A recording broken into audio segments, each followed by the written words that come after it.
سے شروع کریں گے۔ اللہ رب العالمین فرماتا ہے وَتَرَكْنَا، اور ہم چھوڑیں گے یومئذ اس دن یموج فی بعض کہ ریلا مارتے ہوئے ہوں گے، گتھم گتھا ہوتے ہوئے ہوں گے بعض میں۔ وَنُفِخَ فِي الصُّورِ، پھر پھونکا جائے گا سور کے اندر۔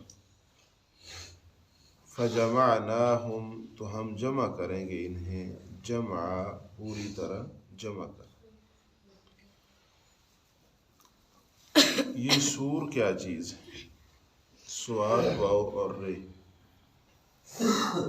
یہ اللہ تعالیٰ کی طرف سے مقرر کردہ فرشتہ اسرافیل، وہ اللہ کے حکم کا منتظر، اپنے ہاتھ کے اندر ایک سینگ نما آلہ، وہ اس کو لے کر کھڑا ہے، اور اس نے 2 نفخے لگانے۔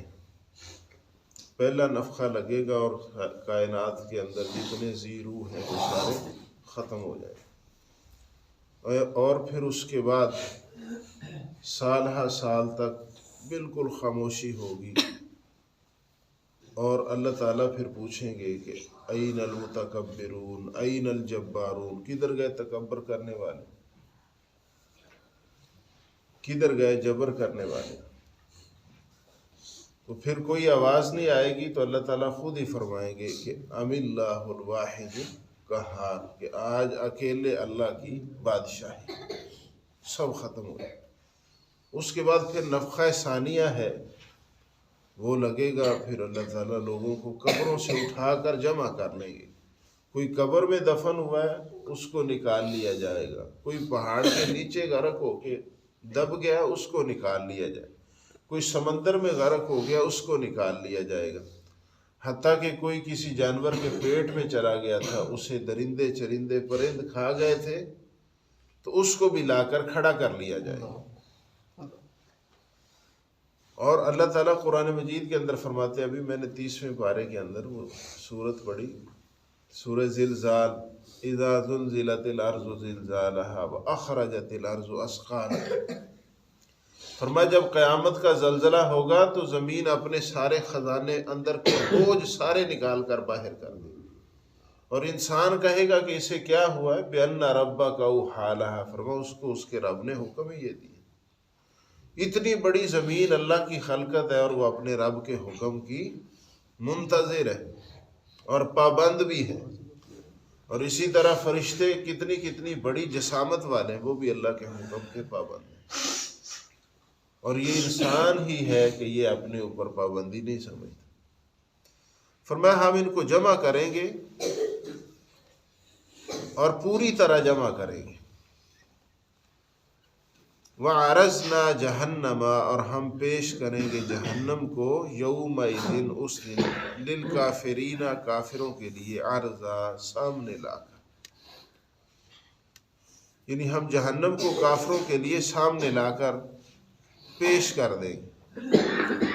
الذین کانت اعینہم فی غطاء، وہ لوگ کہ تھی ان کی آنکھیں پردے میں، دنیا میں رہ کر جن کی آنکھیں پردے میں تھی، عن ذکری، میری یاد سے، فرمایا ہم ان کے سامنے لا کر جہنم کو پیش کر دیں گے، یومئذ اس دن، للکافرین کافروں، فی غطاء عن ذکری، میری یاد سے پردے میں تھی، وکانوا لا یستطیعون سمعا، اور وہ کسی طرح سننے کی طاقت نہیں رکھتے تھے، یعنی جن کو دنیا کے اندر اللہ کے احکامات سنائی نہیں نہ دیتے تھے، اور ان کی آنکھیں اللہ کی یاد سے پردے میں تھی، فرمایا آج ہم ان کے سامنے جہنم کو لا کر پیش کر۔ افحسب الذین کفروا، تو کیا گمان کر لیا ہے ان لوگوں نے جنہوں نے کفر کیا، ان یتخذوا عبادی، کہ وہ بنا لیں گے میرے بندوں کو، من دونی اولیاء، میرے سوا دوست یا میرے سوا مددگار۔ ہم جب یہ آیات سناتے ہیں نا کہ اللہ تعالیٰ کے علاوہ لوگ بندوں کو سہارا بنا رہے ہیں، اور مشرکین مکہ اور اس سے پہلے کے جو لوگ تھے ان کا بھی یہ وتیرہ تھا کہ ہمیں یہ نیک ہستیاں چھڑا لے گی. تو ہمارے بھائی بعض اوقات کہہ دیتے ہیں کہ جی آپ بتوں والی آیتیں ہم پہ فٹ کر رہے ہیں. اب یہ بتوں والی آیتیں دیکھیں، غور فرمائیں. فرمایا افحسب الذین کفروا، کیا کافروں نے یہ گمان کر لیا ہے ان یتخذوا عبادی من دون اولیاء، کہ میرے بندوں کو بنا لیں گے میرے سوا کوئی دوست حمایتی مددگار. تو یہ بتوں کو تو اللہ تعالیٰ بندے نہیں نہ کہہ رہے، یہ صالحین کو، اپنے دور کے نیک لوگوں کو، یا اپنے وہم اور گمان میں جن کو یہ نیک سمجھتے تھے ان کو سمجھتے تھے کہ یہ ہمیں چھڑا رہے. اور قرآن مجید کے اندر اللہ تعالیٰ ایک اور مقام پر فرماتا ہے کہ عباد امثالکم، یہ تو تمہاری مثل بندے ہی ہیں. تو عباد کا لفظ بت پہ تو نہیں بولا جاتا. تو فرمایا کہ کیا یہ میرے سوا میرے بندوں کو مددگار بنا لیں گے. انا اعتدنا، بے شک ہم نے تیار کیا ہے جہنم، جہنم کو، للکافرین نزلا، کافروں کے لیے بطور مہمانی. اب مہمانی تو اچھی چیز کی ہوتی ہے، بری کی تو مہمانی نہیں ہوتی.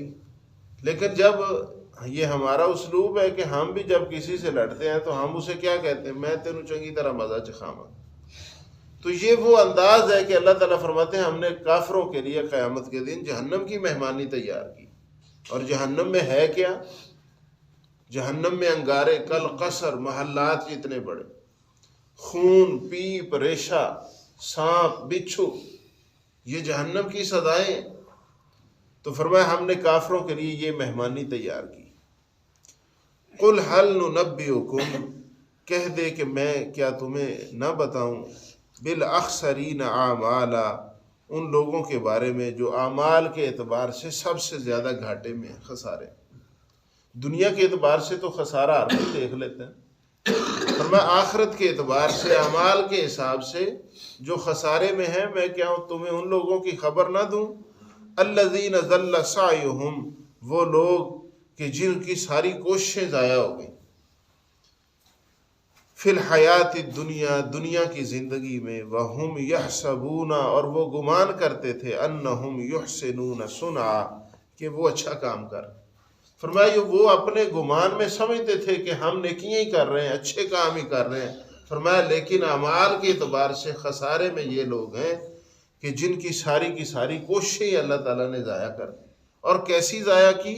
فرمایا اولئک الذین کفروا، کہ یہ وہ لوگ ہیں جنہوں نے انکار کیا بآیات ربہم، اپنے رب کی آیات کا، ولقائہ، اور اس کی ملاقات کا. فحبطت اعمالہم، ہم نے ان کے سارے اعمال کو ضائع کر دیا. اور کیسا ضائع کیا؟ ان کی کوششوں کو کیسے اللہ تعالیٰ نے ضائع کر دیا. فرمایا فلا نقیم لہم یوم القیامت وزنا، بس ہم قیامت کے دن ان کے لیے کوئی میزان اور ترازو اور وزن ہی قائم نہیں کریں گے، ہم ان کے اعمال کو تولیں گے ہی نہیں. یہ تو سمجھتے تھے کہ ہم بڑے اچھے کام کریں. اب اس آیت کے اندر، یہ آیت بیسیکلی نصارہ عیسائیوں کے بارے میں یہ آیت نازل ہوئی.